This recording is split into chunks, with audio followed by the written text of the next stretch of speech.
Massing their two-wheeled chariots like shock troops, they broke an enemy's line and showered it with arrows and spears. Into this chaos, the cavalry, waiting on the flanks, charged. Whoever fled was run down. Whoever remained was picked off by archers and spearmen. But the Assyrians avoided shooting horses.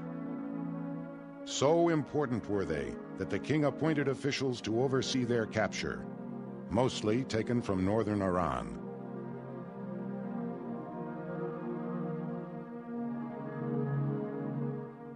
As the supply of horses increased, the Assyrians developed a new weapon, as valuable as the chariot: the horseman.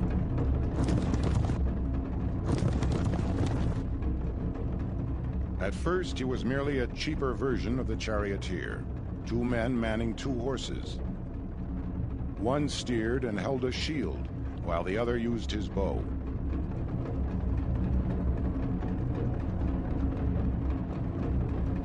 Soon, the mounted warrior came into his own.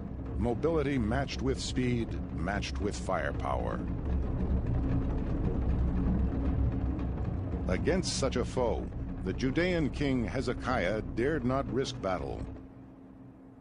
He retreated within his capital, Jerusalem. All over Judah, his subjects fled to their own towns. Their narrow streets overshadowed by high walls up to 20 feet thick.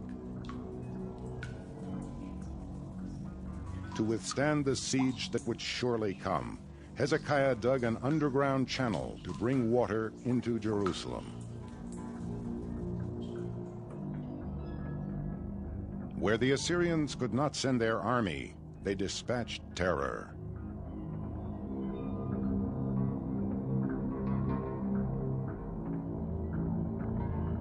At Jerusalem, a high Assyrian official strode up to the walls. He spoke not to the king and his Jewish commanders in the language of diplomacy, but to the defenders on the battlements in their native Hebrew.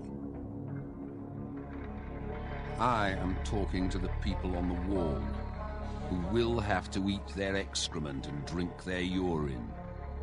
Hezekiah cannot save you.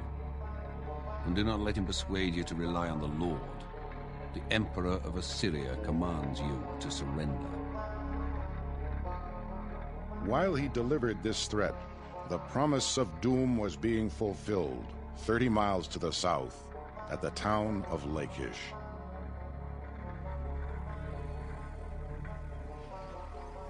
Built astride the trade route to Egypt, Lachish was as strong as it was rich.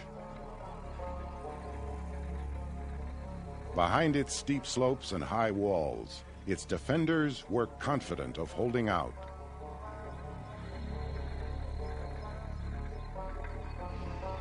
Just as confident, the Assyrians set up their camp behind an oval wall with defensive towers and set about building siege engines.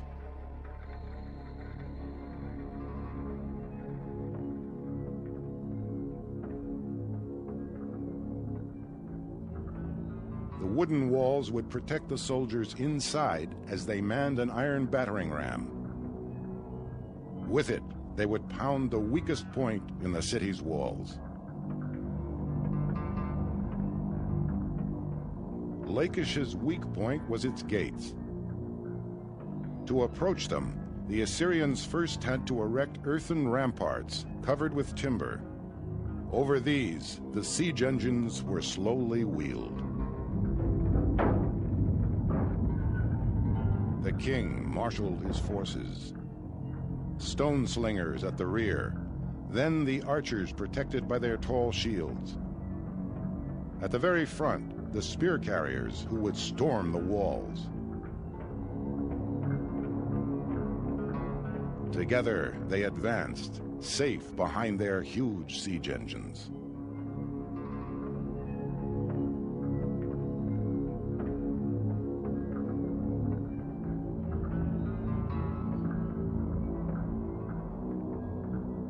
The engines themselves, vulnerable to burning arrows, were protected by leather sheaths.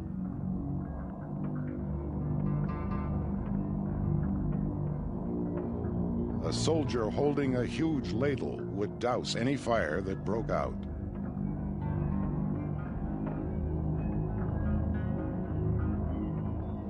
Below, sappers using iron and bronze tools began to undermine the walls.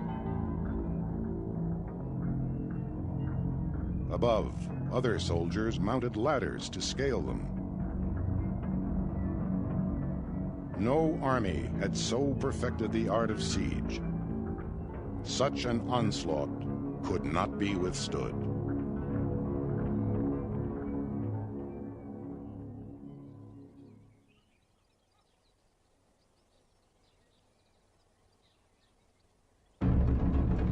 When finally the walls were breached, the Assyrians rushed in, shielded by Ishtar, goddess of war.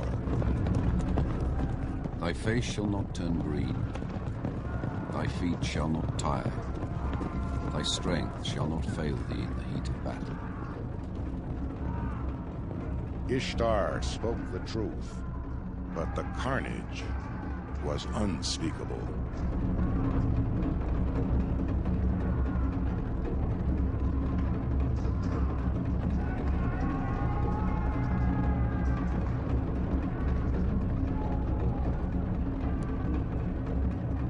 The ringleaders of the rebellion were impaled on stakes outside the city, their limp bodies a warning to other Judeans still holding out.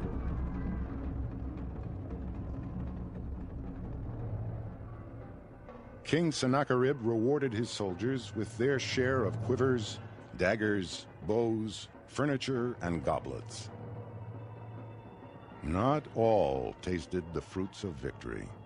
At Lachish, 1,500 Assyrians, overlooked by Ishtar, would lie together in a mass grave.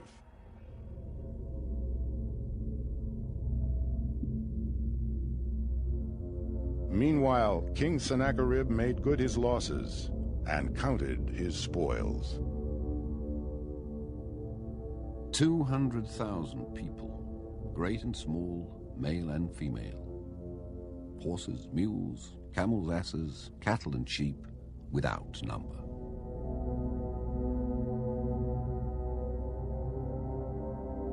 In Judah, as elsewhere, the Assyrians made sure the spirit of the conquered was indeed broken.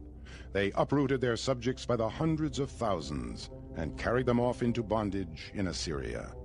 The Bible records that in 721 BC, 30,000 inhabitants of Samaria were thus deported. The lost tribes of Israel. As for Hezekiah, the Jew, who did not submit to my yoke, 46 of his strong cities, as well as the small cities in their neighborhood, which were without number, by leveling with battering rams and by bringing up siege engines, I did take.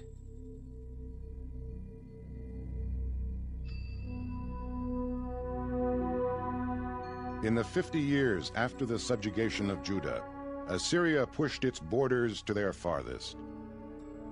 In 675 BC, its warriors marched more than 1,000 miles and conquered Egypt.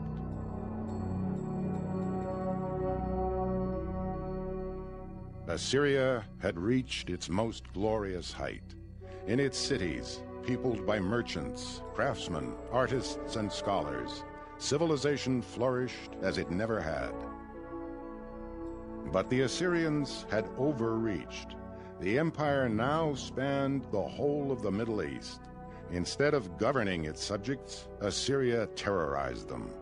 The conquered nursed their grudges and bided their time.